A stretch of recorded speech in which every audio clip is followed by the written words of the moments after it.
in the waning light of the galaxy, where stars bled out their final radiance into the cold expanse, the Imperium stood fractured but unyielding. Worlds once radiant with life had become tombs, their skies choked with ash and the remnants of forgotten battles. The heavens themselves seemed to weep, their vastness weighed down by the silence that followed the cacophony of endless war. It was a time when the very fabric of reality trembled between hope and despair, a moment suspended in the vast tapestry of eternity, a fleeting heartbeat before the storm. We hold you close in this moment, for without you, this story would be but whispers in the void. Before we begin, tell us, where in the world are you watching from, and what time is it there? Now, take your coffee, settle in, and let us journey together into the twilight of an empire. At the center of this sprawling saga stands Roboute Guilliman, Primarch of the Ultramarines, the architect of the Imperium's resurgence, and its reluctant guardian. His visage, etched with the scars of millennia, carried the weight of an empire that demanded perfection, but offered only endless conflict. Immortality, granted through the arcane and the divine, was both his boon and his curse, each passing century a chain tightening around his soul. Guilliman's mind was a forge of relentless calculation, tempered by the fires of loss and betrayal. He bore memories like wounds, his father, the Emperor, a distant god whose plans unraveled, his brothers, once comrades, now fractured by ambition and corruption, Horus, the fallen angel whose rebellion nearly shattered mankind. These ghosts haunted every council chamber and battlefield, whispering doubts that threatened to consume him. The Imperium, vast and teetering on the brink, was a monument to both human will and fragility. Its endless wars, fought across countless systems, were not just battles for territory, but for the very soul of humanity. Guilliman knew this intimately. Every victory came at the cost of thousands, every decision a fracture in the fragile unity holding the empire together. As he stood upon the dais of the imperial palace, gazing out into the black ocean of stars, the dying light of a nearby sun cast long shadows over the shattered spires. His heart, immortal yet weary, bore the weight of impossible choices. Could an empire forged in blood and betrayal endure, or would the sins of the past doom it to ashes? The first breach came quietly, a subtle tremor beneath the surface, a whisper of rebellion in a distant sector, a scheming voice within his inner circle. Loyalty, once a sacred oath, became a weapon turned inward. Trust eroded, replaced by suspicion and fear. Guilliman's internal conflict mirrored the chaos outside. To hold together a crumbling empire, he must wield power with ruthless precision. Yet his soul ached for mercy and redemption. In this crucible of doubt, Guilliman faced his greatest dilemma: whether to sacrifice his own humanity for the survival of all, or to risk everything for a hope that might already be lost. The galaxy held its breath, caught between the rising tide of darkness and the flickering light of resilience. As the twin moons of Macragge rose, casting pale light over his armor, Guilliman's gaze hardened. The Empire's fate would be written not in the roar of battle fleets, but in the silent, agonizing moments of choice, where betrayal lurked in every shadow and the price of immortality was paid in endless sacrifice. The journey was beginning. The stage was set for a struggle that would test the limits of loyalty, power, and the fragile hope that still dared to burn in the heart of a fallen god. The chill of dawn had barely touched the horizon of Macragge when Roboute Guilliman retreated to the quiet sanctum within the imperial palace, an austere chamber where the echoes of centuries seemed to linger like ghosts.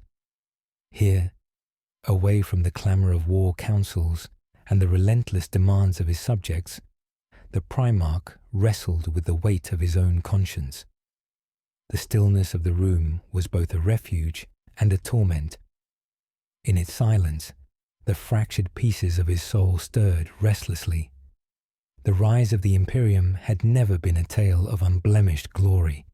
It was a mosaic of triumph and tragedy, bound together by sacrifice and shattered dreams. Guilliman had forged alliances through both honor and manipulation, building a legacy that many revered, but few truly understood. He carried the paradox of a leader who wielded absolute power, yet remained haunted by the ghosts of his past, especially the brother he had lost to darkness, Horus. Within the walls of the palace, Guilliman's closest advisors gathered, each bearing their own burdens and ambitions. Among them was Chief Strategos Cato Sicarius, a warrior whose loyalty was as fierce as the thunderous storms of the oceans on Macragge. Yet even Sicarius, with his unyielding devotion, harboured doubts about the path the Imperium tread. Beside him stood Inquisitor Valeria Morn, a shadowy figure whose piercing gaze seemed to cut through lies and secrets alike. Her presence was a constant reminder that loyalty was fragile, and betrayal could come from within the highest echelons. As discussions unfolded, whispers of dissent from the far-flung sectors grew louder. Reports spoke of insurgencies fueled not just by Xeno's threats or the ever-looming chaos, but by fractured loyalties among the Imperium's own governors and lords. Guilliman listened, each word a needle pricking at the fabric of his resolve. How long could an empire survive when its foundation was rotted by mistrust? His thoughts drifted to the ancient stasis chambers beneath the palace, vaults that held secrets of biotransference and resurrection protocols, remnants of a technology so profound it blurred the line between life and death. Guilliman himself was a testament to such mysteries, brought back from the brink of oblivion, yet forever altered. The immortality granted to him was no blessing without cost. The echoes of centuries past weighed on his spirit, a constant reminder of the price paid for survival. In the quiet moments, Guilliman grappled with the nature of his own existence. Was he still the man who had led legions into the fires of the Great Crusade, or merely a shadow cast by time's unyielding passage? The faces of those he loved and lost flickered in his mind. Brothers who had fallen, heroes turned traitors, and innocents caught in the wake of war. His internal conflict deepened, torn between the duty to preserve humanity and the yearning to reclaim a peace that seemed forever beyond reach. Outside, the skies darkened with the approach of a storm, mirroring the turmoil within the walls of power. Each thunderclap was a harbinger of the battles to come, not only of fleets and armies clashing among the stars, but of the silent wars waged in the hearts of men. As alliances strained and secrets unravelled, Guilliman's leadership would be tested like never before. Yet amid the gathering shadows, a flicker of resolve burned within him. To lead was to bear the burden of impossible choices, to stand unbroken when all else fell away. The path ahead was riddled with peril, of betrayal, sacrifice, and the unending struggle between light and darkness. But Guilliman would face it, not as an immortal relic of a forgotten age, but as the last hope for a fractured empire. The storm broke with a roar that shook the palace walls, a tempest that echoed the growing unrest across the stars. Guilliman closed his eyes, feeling the electric tension pulse through the air, knowing that this was but the beginning of a journey that would redefine the fate of mankind itself. Beneath the shrouded skies of Macragge, where the storm's fury had not yet spent its wrath, Roboute Guilliman, moved with a measured purpose through the halls of the imperial palace. The echoes of the tempest outside reverberated faintly in the marble corridors, but within his heart a quieter storm raged, one forged from memories, doubts, and the ceaseless weight of command. Each step he took was heavy with the knowledge that the Imperium's fragile unity was fraying, thread by thread, at the seams. The war was no longer merely a contest of fire and steel. It had become a battle for the soul of humanity itself. Reports reached Guilliman of systems lost not to the alien or the demon, but to the treacheries of men, lords who whispered rebellion, governors who craved power beyond their station. The Imperium, once a monolith forged in the crucible of the Great Crusade, now fractured into a kaleidoscope of competing ambitions and hidden agendas. Guilliman's thoughts drifted to those he trusted, or once trusted. Among them, Malcador the Sigillite, his closest advisor and keeper of the Emperor's will, was a shadowy figure whose loyalty had never wavered, but whose own burdens weighed heavily. Yet even Malcador had cautioned that loyalty was a fragile flame in these dark times. Guilliman knew too well that sometimes the greatest betrayals came not from enemies at the gates, but from hands extended in friendship. He paused before the great hololithic map chamber, a vast constellation of light and shadow depicting the sprawling Imperium. Stars blinked out one by one, like the extinguishing of 1,000 hopes. The map was a reflection of his mind, an empire vast and radiant, yet haunted by the encroaching darkness of rebellion and decay. A sudden summons pulled him from his reverie. In the council chamber, faces familiar and new awaited. Representatives from the Adeptus Mechanicus, the Ecclesiarchy, and his own ultramarine captains. Among them stood Lysandros, a warrior of fierce repute, and a man whose loyalty had been tested by the fires of war. His eyes held a question Guilliman dared not voice aloud: how to hold an empire together when the very pillars beneath it trembled. The meeting opened with grim tidings, a report of a secret cabal fomenting dissent in the Outer Reach sectors, allied with Xenos sympathizers and rogue psychers. Guilliman listened, each word another weight added to his shoulders. The enemy was no longer just the external chaos, but the internal rot that gnawed at the heart of his realm. As debates flared and strategies were argued, Guilliman's gaze remained distant, caught in the web of his own doubts. The cost of command was isolation, a loneliness deepened by the knowledge that every decision bore consequences, some seen, others lurking in shadows yet to be revealed. That night, in the solitude of his chambers, Guilliman confronted the face in the mirror, not just the immortal warrior clad in ceramite armor, but the man beneath, scarred by millennia of loss. The question haunted him. Could he sacrifice his own soul to save 1,000 worlds? Or would the price of victory be the death of everything he once believed in? Outside, the storm had passed, but the night remained thick with uncertainty. Somewhere in the depths of the Imperium, a whisper of betrayal stirred, threading its way toward him like a blade in the dark. The fires of distant battlefields cast a restless glow upon the night skies of Macragge, where Roboute Guilliman stood silent, watching the flickering horizon beyond the palace's vaulted windows. The war raging across the stars was no mere contest of armies. It was a crucible of loyalties and shattered ideals, a maelstrom where brother turned against brother, and the line between friend and foe blurred into ash and blood.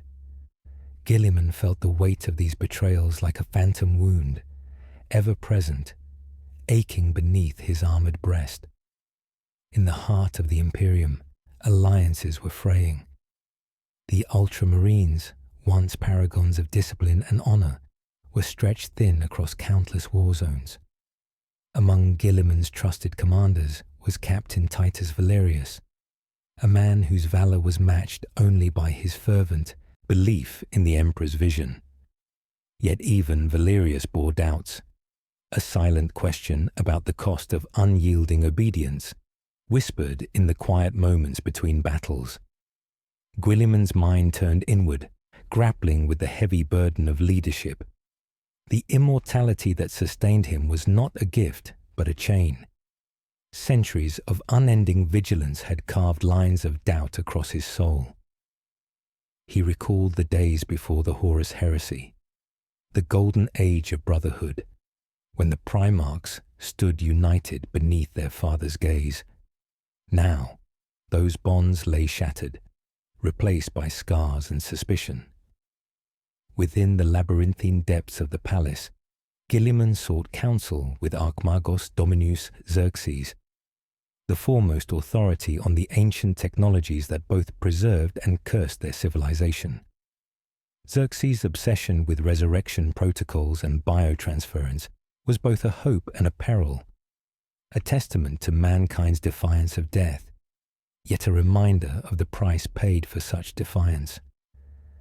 The line between life and death is not so easily crossed, Xerxes warned, his mechanical eye gleaming with cold certainty. Immortality is a blade that cuts both ways, my lord. The longer we live, the more the soul frays. Guilliman nodded, the weight of those words settling deep within. He had seen it himself, the slow erosion of the human spirit beneath the armor of eternal duty. To lead was to sacrifice not only flesh, but the essence of one's being. Outside the palace, the galaxy churned with unrest. Rebellion ignited in the outer reach, fueled by whispered promises of freedom and the seductive allure of chaos. Guilliman's forces moved swiftly, yet each victory felt hollow, a fleeting balm on a wound that refused to heal. The true battle lay within, against fear, doubt, and the betrayals that festered in the shadows of his empire. In a rare moment of solitude, Guilliman allowed himself to remember those he had lost, the brothers who had fallen, the friends who had turned. The question lingered like a spectre. Could an empire built on blood and sacrifice endure the betrayals of its own heart? The storm of war was far from over. As the dying stars cast their final light across the void, Guilliman steeled himself for the trials to come, knowing that the fate of mankind rested not just on the strength of his armies, but on the fragile loyalty that bound them all. In the dim corridors beneath the towering spires of the imperial palace, secrets thrived in the shadows like parasites feeding on the light. Roboute Guilliman, burdened by the endless war that ravaged the stars, understood all too well that the greatest dangers often came not from the Xenos or demons beyond, but from the whispered conspiracies within. The Imperium's grand facade was crumbling, fractured by ambitions and betrayals as ancient as the stars themselves. Guilliman's thoughts turned to Lucius Thrax, a figure both revered and feared, a master of espionage whose loyalty was as enigmatic as the shifting tides of the warp. Lucius had once been a loyal servant of the Imperium, but whispers of his dealings with forbidden sects and rogue psychers unsettled even the Primarch's iron resolve. Was this man a necessary instrument of survival, or the spark that could ignite the Empire's final downfall? In the war rooms, illuminated by the pale glow of hollow emitters, Guilliman convened with his closest council. The air was thick with tension, a silent acknowledgement that trust was a scarce commodity. Chief Strategos Sicorius laid out the grim reports. Multiple sectors teetered on the brink of open rebellion, while insidious cults sowed discord through the veils of secrecy. Every battle was a struggle not just for territory, but for the fragile unity of the Imperium.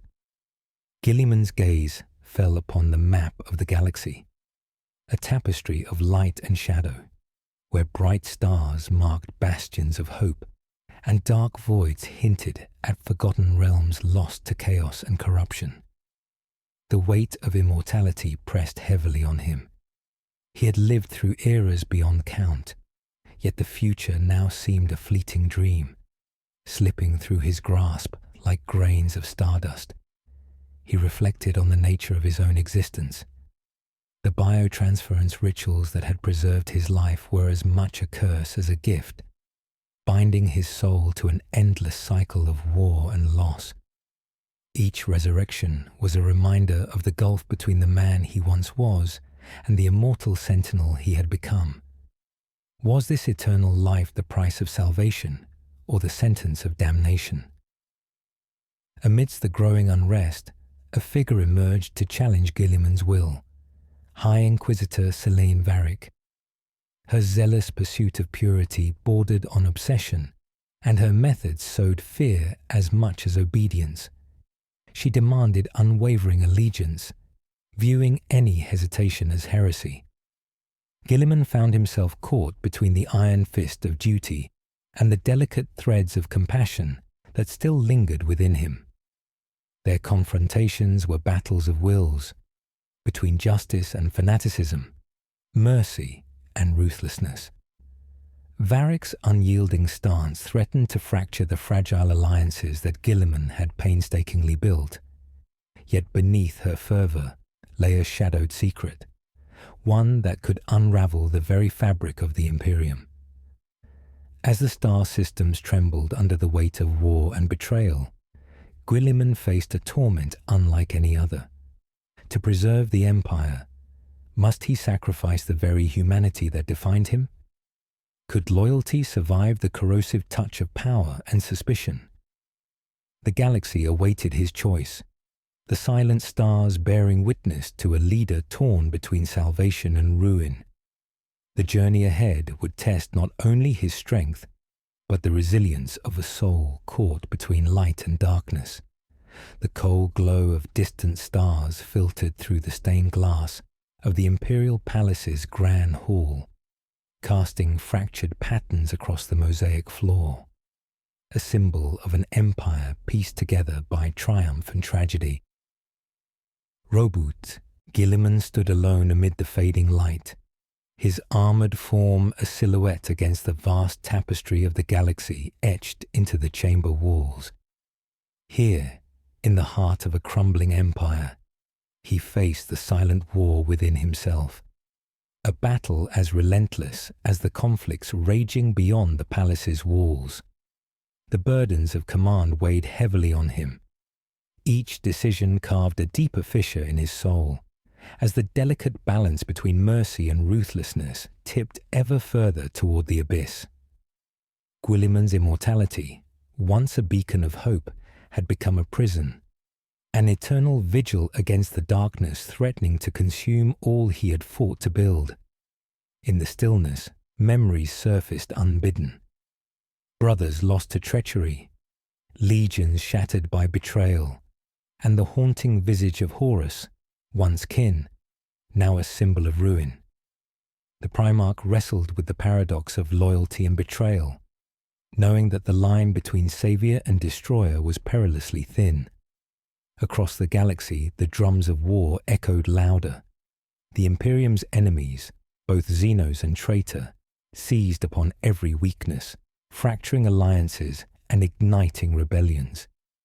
Yet the greatest threat lay not in their weapons, but in the shadows cast by those sworn to protect humanity.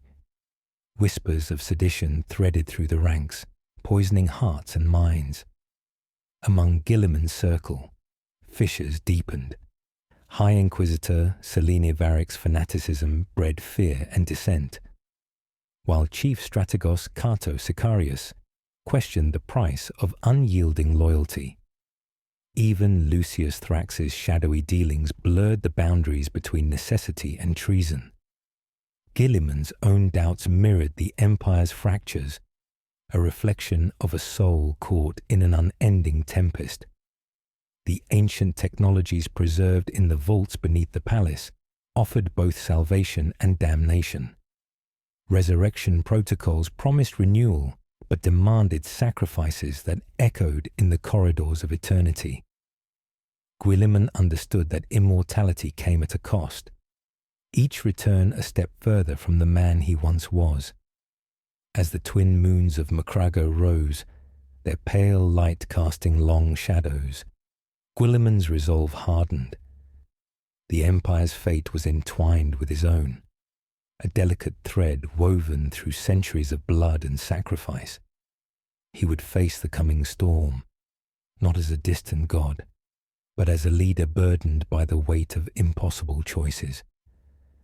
The galaxy awaited its reckoning, and in the silence before the tempest, Guilliman whispered a vow to stand unbroken, even as the stars themselves began to fade. The skies above Macraga churned with storm clouds, mirroring the turmoil that roiled within the Imperium's highest halls. Roboute Guilliman, clad in his ceramite armor etched with the sigils of millennia, stood overlooking the war-torn sectors displayed upon the hololithic map. Each flickering light represented a world in crisis, some besieged by Xeno's invaders, others simmering with rebellion, and many more lost to the insidious grasp of chaos. The galaxy was fracturing, and with every passing moment, the bonds holding it together threatened to snap. Yet it was not only the external wars that tested Guilliman's resolve. Within his council, fractures deepened like festering wounds.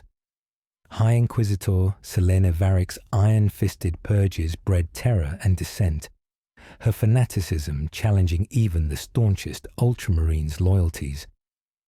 Cato Sicarius, once an unwavering pillar, voiced quiet dissent, questioning whether the sacrifices demanded were worth the cost. And Lucius Thrax, enigmatic and elusive, moved through the shadows, his true allegiance veiled beneath layers of secrets and half-truths. Guilliman's heart ached with the weight of betrayal, a poison that seeped into the very marrow of the Imperium. Memories clawed at him.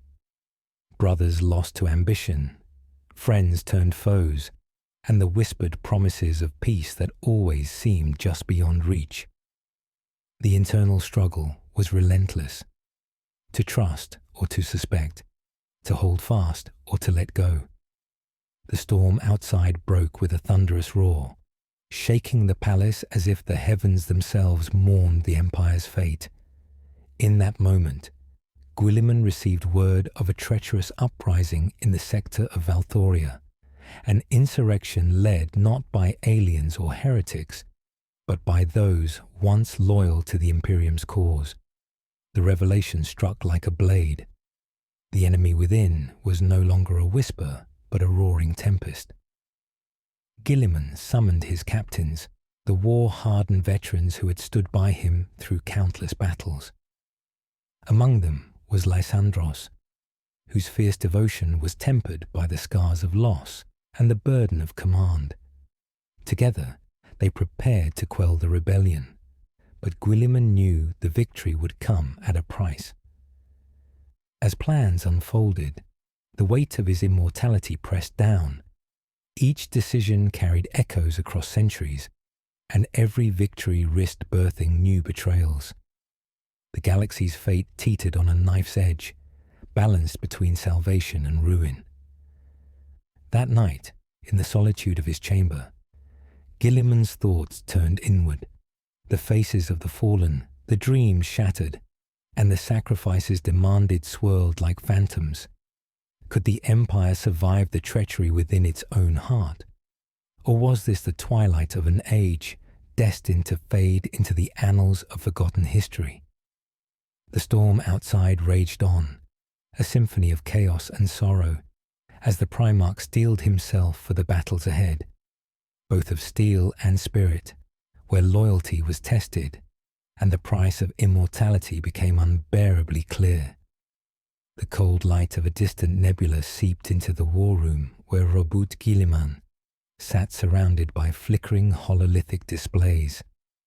The galaxy, vast and silent in its endless void, seemed to contract beneath the weight of unfolding betrayal.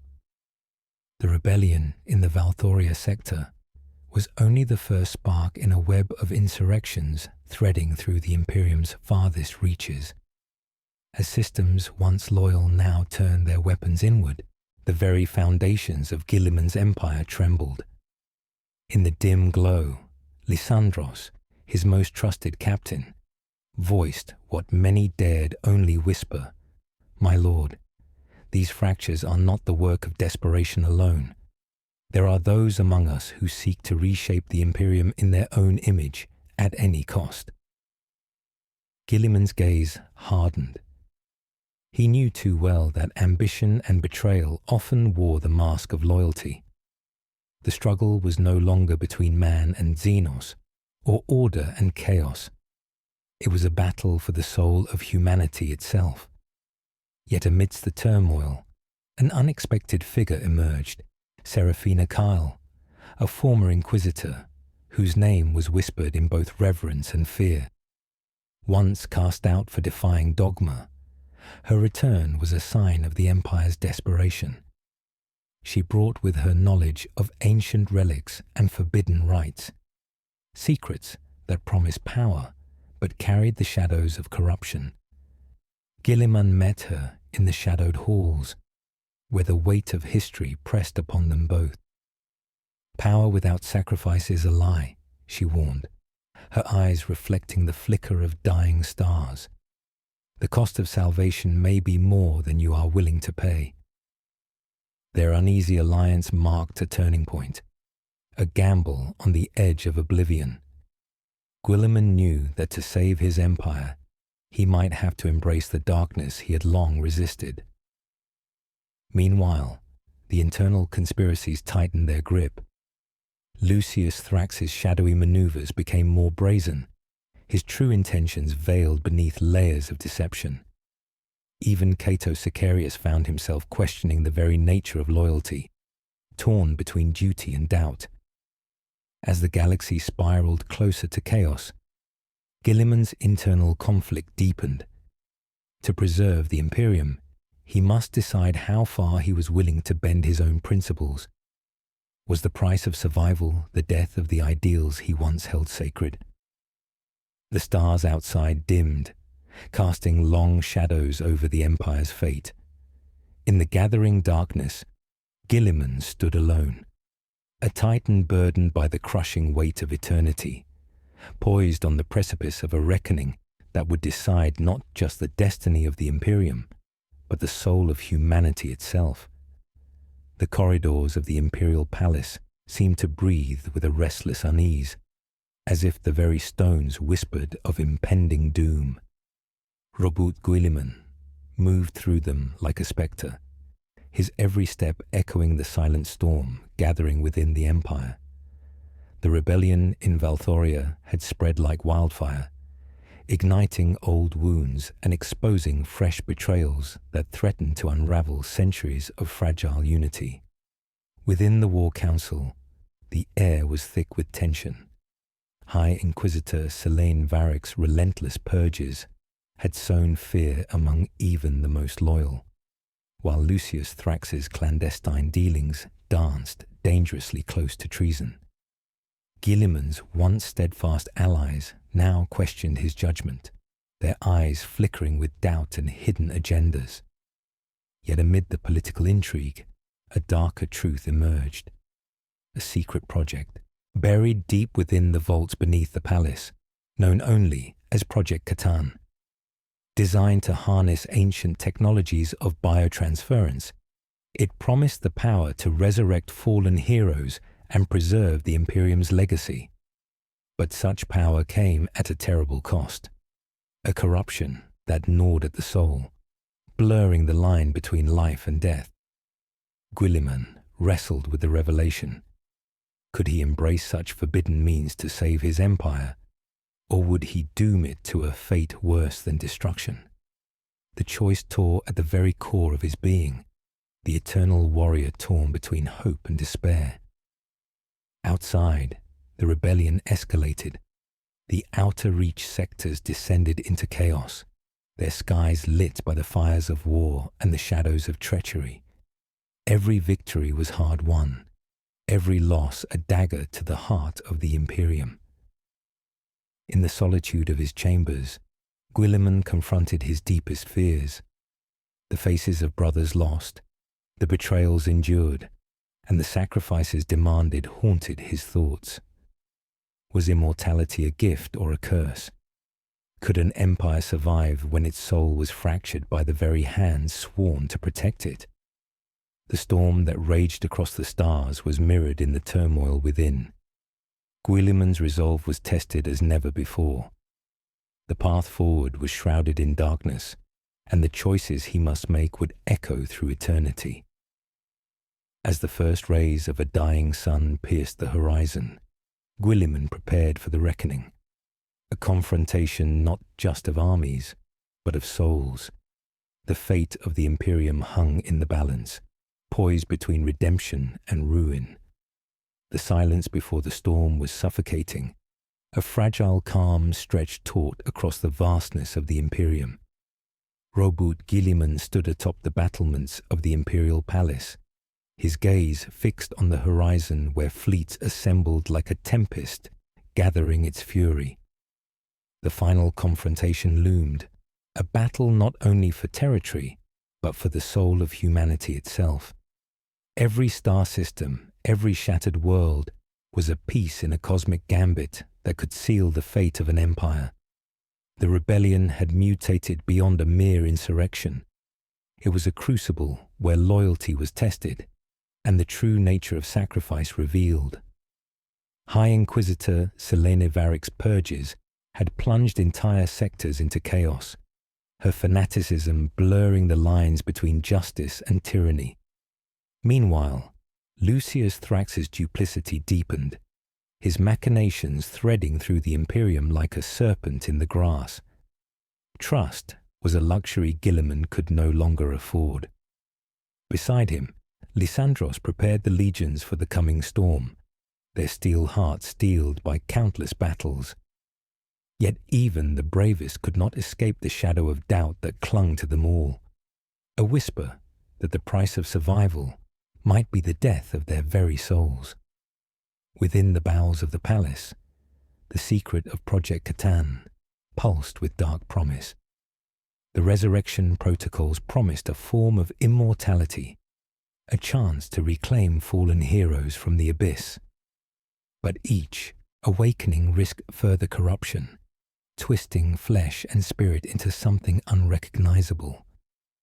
Guilliman weighed the cost of wielding such power against the inevitable fall of all he had built. As battle lines formed, Guilliman's mind wrestled with a deeper question. Was immortality a salvation or a sentence? The endless march of time had eroded more than just flesh. It had worn away hope, loyalty, and the fragile ideals that once defined the Imperium. The first volleys of the war erupted in a symphony of fire and destruction. Titans clashed amidst burning skies, and the cries of the fallen echoed across the void. Guilliman led not just with sword and strategy, but with the burden of centuries etched into his soul. In the heart of the conflict, betrayals shattered alliances, and sacrifices carved paths of blood through the stars. The fate of the Imperium hung by a thread, fragile and trembling under the weight of countless choices. As the smoke cleared and the echoes faded, Guilliman faced the dawn of a new era, one forged in loss, betrayal, and the unyielding hope that even in darkness, a light could endure. The battlefield lay scarred and silent beneath the crimson light of a dying sun, a testament to the ferocity of the war that had raged across the stars. Roboute Guilliman moved among the shattered remnants of his legions, each step a somber reminder of the price paid for survival. The Imperium's fragile unity had been battered but not broken. Yet the wounds ran deeper than flesh and armor could show. In the wake of victory, shadows stirred, secrets unearthed that threatened to rend the fabric of trust. High Inquisitor Selena Varric's relentless crusade against heresy had sown seeds of fear and suspicion. Some whispered that her zeal bordered on fanaticism, that in her pursuit of purity, she risked becoming the very corruption she sought to destroy. Guilliman's heart wrestled with this duality.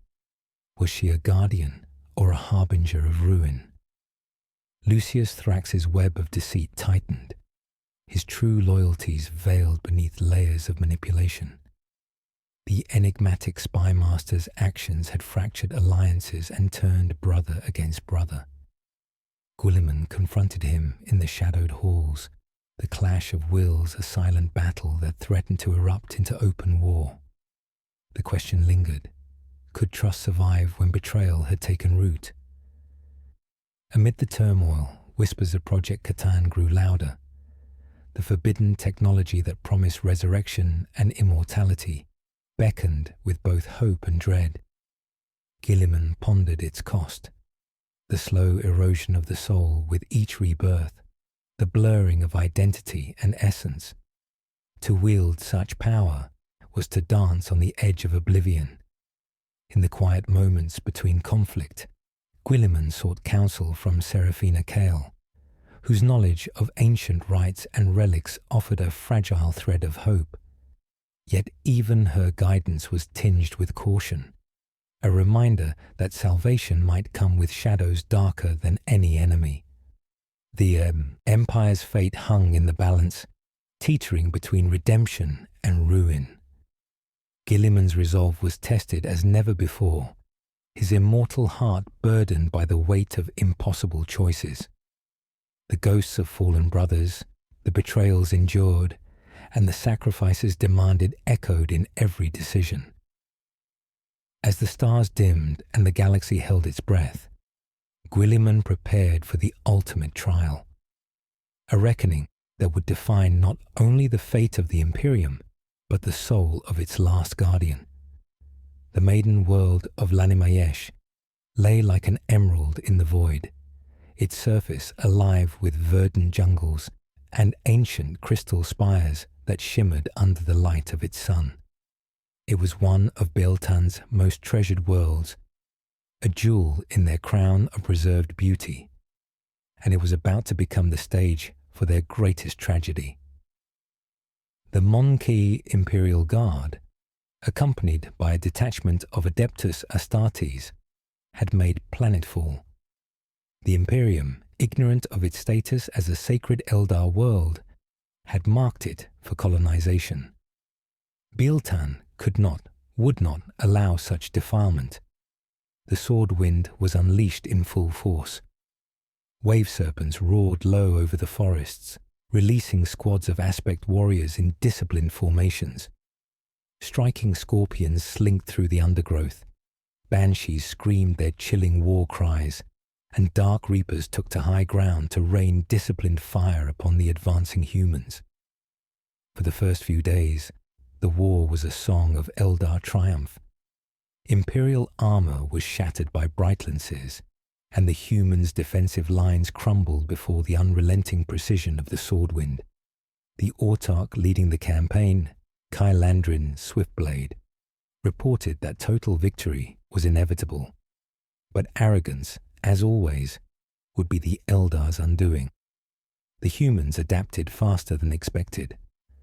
Astartes, of the Iron Hands chapter, took command of the counter-assault, their cold machine logic dissecting Beltan's strategy.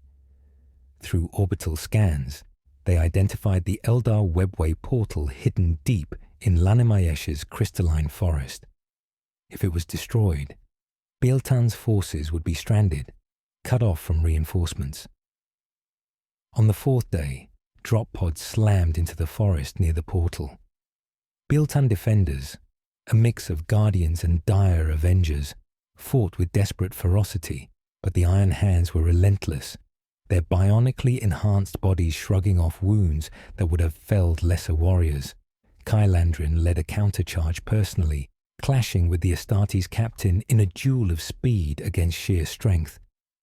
The Autarch's blade found gaps in the Space Marine's armor, but in the end, a single crushing blow from a servo-powered fist broke Kylandrin's chestplate and sent him sprawling. The portal's destruction was catastrophic. With their link to the webway severed, Bealtan's army was trapped. The humans brought in heavier forces. Baneblades rolled across the meadows, their guns tearing apart squads of Guardians in a single volley. The skies darkened with Imperial Navy bombers, and the forests of Lanimaesh burned. Fuegan, the burning lance, answered Bealtan's desperate call for aid, leading a squad of fire dragons into battle. The Phoenix Lord's fusion weaponry turned Imperial armor into molten slag, buying precious time for a partial evacuation. But even Fuegan could not turn the tide entirely. By the campaign's end, the world of Lanimaesh was a wasteland. Bealtan's losses were staggering. Hundreds of Aspect warriors dead, countless Guardians lost, and worse, the destruction of the world's spirit stones before they could be retrieved. Entire souls were lost to she who thirsts. The mourning rites aboard Bealtan's craft world lasted for weeks, but the wound was deeper than grief. The death of Lanimaesh shattered something within Bealtan's spirit. Their arrogance turned to fury. No longer would they simply guard the old ways. They would take the war to the galaxy itself.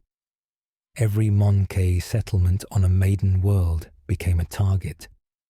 Their swordwind campaigns, once precise and measured, grew brutal. The Bealtan of old, preservers of beauty, were giving way to something far darker. In the council chambers, voices whispered that this path would lead them to ruin. The Seer Council foresaw visions of Bealtan burning, but the Autarchs would not hear it. If we fall, one declared, it will be with blades drawn and our enemies bleeding at our feet. That oath would be tested sooner than they imagined. The Black Gate of Galtor had stood for over 6,000 years, a bastion of obsidian and necrosteel forged in the fires of a dying star. It was said no army had ever breached it, not in the Age of Flame, nor during the cataclysm of the warp tides. But as the 41st millennium reached its darkest days, the gate stood at the center of a war that would decide the fate of entire sectors. Lord General Varston of the Cadian 501st stared up at the black monolith through the haze of burning promethium. His vox crackled with reports, entire flanks crumbling under the relentless onslaught of the Iron Revenant Legion.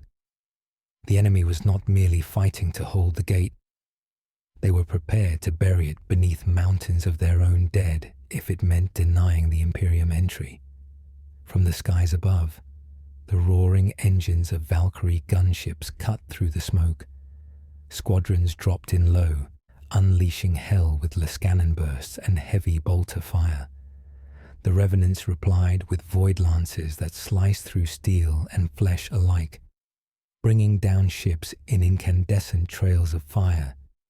Every Imperial soldier who fell was replaced by two more, but for every Revenant killed, another seemed to rise from the very earth.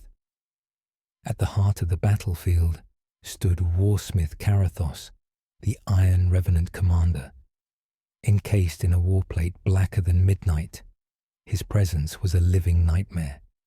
His vox-amplified voice carried over the screams and gunfire, promising annihilation to all who dared breach his walls. Karathos was no ordinary warlord.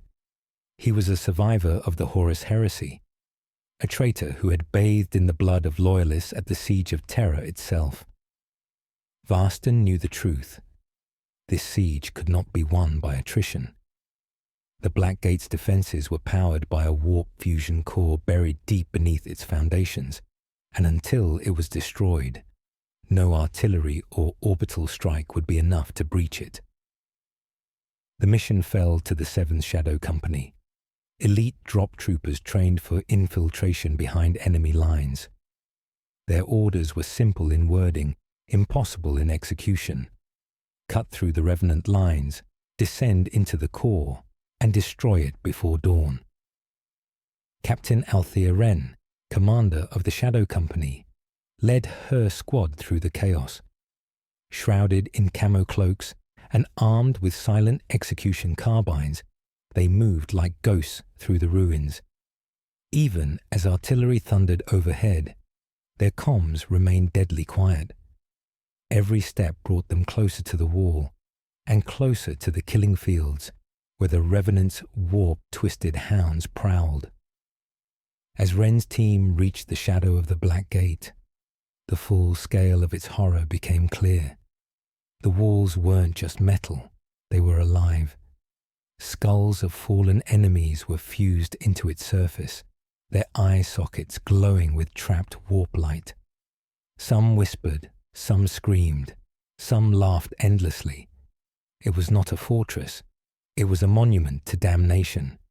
Scaling it was impossible. Instead, Wren's squad followed the subterranean drainage channels carved into the rock. The tunnels reeked of decay and were slick with unidentifiable fluids. Deep within, they encountered their first true challenge, a Revenant gatekeeper. The creature was once human, but centuries of warp exposure had stretched and twisted its frame into a nightmare of bone and iron. It carried a cleaver as long as a man's torso and moved with unnatural speed. The fight was brutal and short. Sergeant Cale's power knife found the thing's throat, and with a gurgling roar, it collapsed into the black water. But the noise had been enough to alert nearby patrols. From then on, Wren's squad was hunted. The sounds of scraping claws and metallic footfalls echoed behind them as they pushed deeper. When they finally reached the warp core chamber, it was worse than they had imagined. The heart of the Black Gate was a churning, screaming vortex of light and shadow contained within a crystal engine. Demonic faces twisted within it, pressing against the surface as if begging to be released. 4 towering pylons of Blackstone fed its power, each guarded by a Revenant war champion. Wren's team didn't hesitate. They split into pairs, each assigned to a pylon. Explosives were planted in silence, the ticking charges counting down their fate.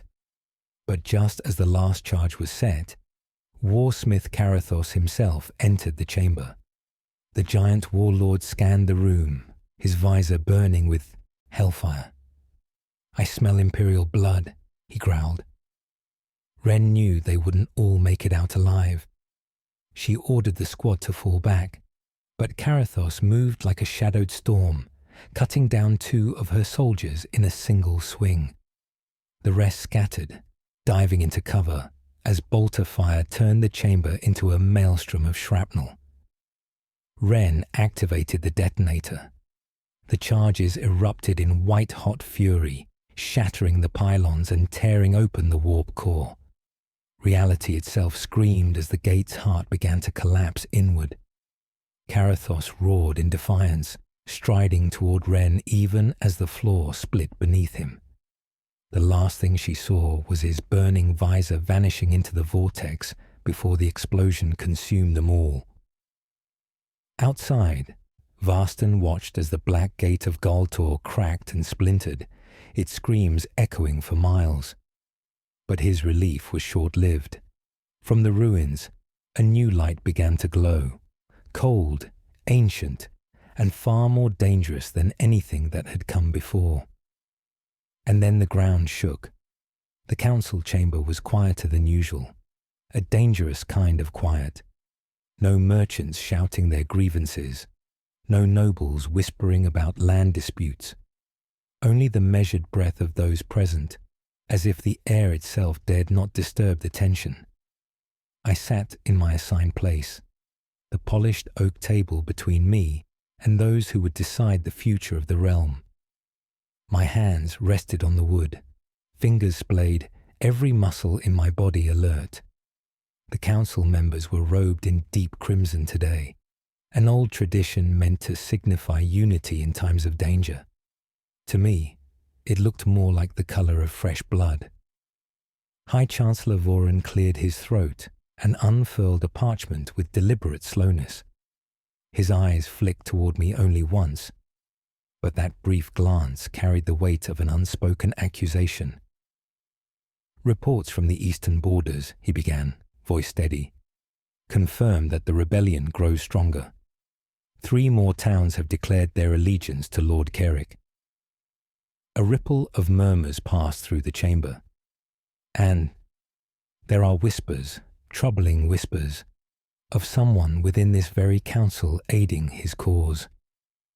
The words hit like a hammer on steel. I didn't flinch. At least, I told myself I didn't. But my chest tightened. Someone in this room was feeding our enemy information, and the thought that it might be one of the smug faces staring back at me made my stomach turn. Lady Serath, ever the opportunist, leaned forward. "Perhaps it is not whispers we should be concerned with," she said, her tone like silk covering a blade. "Perhaps it is the truth, and perhaps it is sitting among us at this very table." Her eyes locked with mine in open challenge. I met her gaze without blinking. "If you have an accusation, make it plainly," I said. "Or are you content to speak in riddles and hope suspicion will do your work for you?" Her lips curved into the faintest smile, the kind that promised future trouble. She said nothing more, but the damage was done. The air was heavier now, suspicion crawling over every surface. The High Chancellor continued with his reports. Supply shortages in the north, unrest in the harbour districts, a failed grain shipment. But my thoughts drifted to the last coded letter I had intercepted. It spoke of troop movements days before they happened, of supply routes that only the council knew. Whoever the traitor was, they were deeply embedded, and bold enough to keep sending information despite the risks. When the session ended, I lingered behind, pretending to review documents while watching who left together, who exchanged brief words at the door. Lady Serath departed with Lord Ethrin, their conversation low but intense. Chancellor Voron left alone, but his eyes darted toward the guards before he stepped into the corridor. Every detail mattered now. I decided to act before the next council meeting. That night, in my private chambers, I lit only a single candle and spread my notes across the desk. Every name, every meeting, every unexplained absence was recorded. Patterns began to emerge, not obvious, but enough for me to narrow the list. 2 names stood out, and both had the means and motive to betray us. The question was, how to expose them without revealing my own investigation? A knock at the door interrupted my thoughts. My hand went instinctively to the dagger hidden beneath my sleeve. "Enter," I called. It was Captain Reese, his expression grim. "You need to see this," he said, placing a folded scrap of parchment in my hand. I recognized the seal instantly. It was the same symbol from the intercepted messages, a raven with a broken wing. I broke it open and read the short message. "The proof you seek will be in the vault at dawn. Come alone." It could be a trap. In fact, it almost certainly was. But if there was even a chance that the proof existed, I couldn't ignore it. I looked up at Reese. "Ready 2 horses. We ride before first light." His jaw tightened. "And if it's an ambush?" I slipped the message into my cloak. "Then we find out how many shadows this council is hiding." The candle flickered, sending long, jagged shadows across the wall, shadows that felt far too close. The galaxy burned. In every sector, wars erupted like 1,000 simultaneous storms, each more devastating than the last. The great beacon of the Astronomicon still shone, but its light was flickering, its reach strained to the edges of the segmentum solar. Where once imperial fleets could navigate the warp with relative certainty, now entire armadas vanished into maelstroms of unreality, their fates unknown. The enemies of mankind, sensing weakness, surged forward. Orcs rallied in system-shattering wa'aj, garbars. Eldar strikes grew more precise, carving out imperial worlds before fading back into the webway. And the forces of chaos poured in through the scars left by the Great Rift, their demonic legions fueled by the suffering of trillions. On, terror, the High Lords of the Imperium argued endlessly, their chambers echoing with political rivalries, while entire sectors slipped from imperial grasp. The Adeptus Mechanicus, still fractured after the rise and fall of Belisarius Caul's controversial technologies, found itself torn between innovation and dogma. Forge worlds struggled to maintain production as supply lines crumbled, and Titan legions were forced into desperate campaigns far from their home forges, often never to return. The Imperium was stretched thin, too thin. Yet amidst the chaos, new heroes arose. Roboute Guilliman's Indomitus crusade pressed onward, smashing through enemy lines with the force of a divine mandate. Primaris, Space Marines, taller, stronger, and deadlier than their forebears, brought renewed discipline to beleaguered chapters. Many hailed Guilliman as the saviour of the Imperium, though whispers spread that even he could not hold back the darkness forever. Every victory won by his forces was matched by another defeat elsewhere. Every reclaimed world came at the cost of thousands of lives. The Inquisition, too, was active as never before.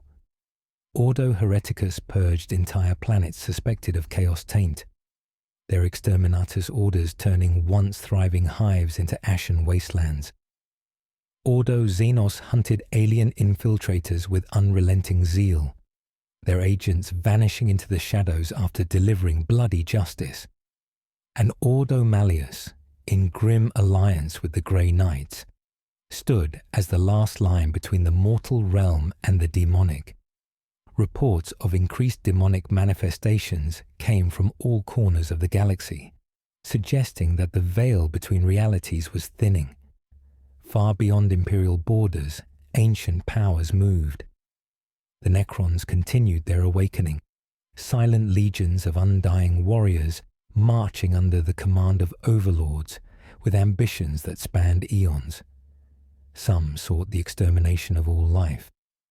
Others, more cunning, manipulated events from the shadows, their schemes intertwining with those of mortal leaders who never realized they were pawns. The tyrannid menace grew ever more insatiable, with new hive fleets entering the galaxy from unknown vectors, each adapting more rapidly than the last. In the webway, the Eldari walked a razor's edge. The Inari's prophecy of Inead still drew followers, while others clung to the old ways of the craft worlds. Drukhari raids intensified, their homunculi crafting ever more grotesque atrocities in the name of their twisted survival. Even among the Harlequins, dissent brewed over whether the laughing god's gambits would truly save their race or lead them to oblivion. But it was the forces of chaos that posed the most immediate threat.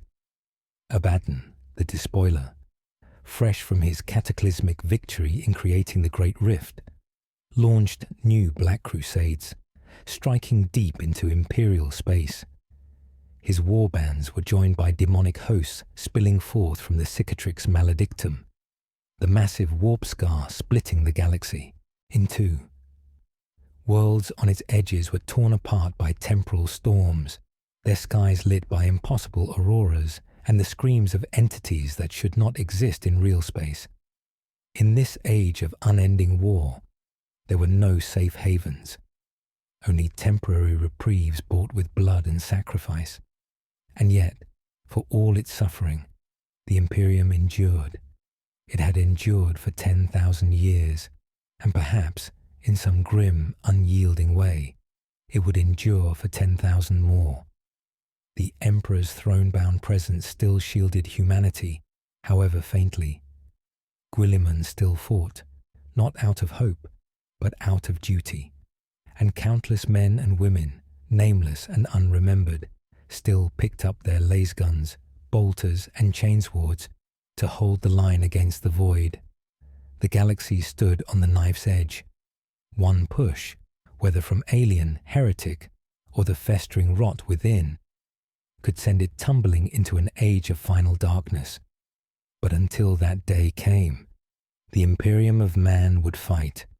It would bleed, and it would endure. For in the grim darkness of the far future, there was only war.